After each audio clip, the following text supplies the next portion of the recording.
Matayo ibice 28:19 Yesu abwira abigishwa be nuko mugende muhindura abantu mu mahanga yose kuba bigishwa, mubigishe kwitondera amategeko yanjye kandi ndi kumwe namwe kugeza ku mpera y'isi. Uwo ni umurongo wa 20.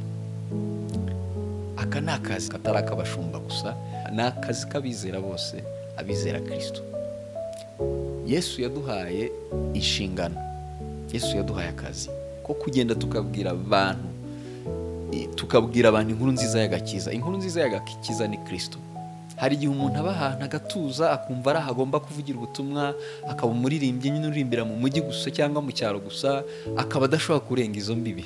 Abaririmbyi mufate inanga tujye na hahandi hose mutajya mugera, tubwire abantu inkuru nziza y'agakiza. Abavuga butumwa twambuke tugende mu mahanga, tubwire abantu, twambare, twitegure, twikwize, tube ready, tugende tubwire abantu inkuru nziza y'agakiza.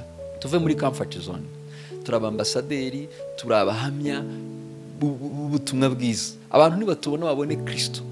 Aho utuye muri quartier, mu kazi ukora ka buri munsi, ntukakwirane, ntukamara amezi, ntukamara igihe udakoze aka kazi. Shalom.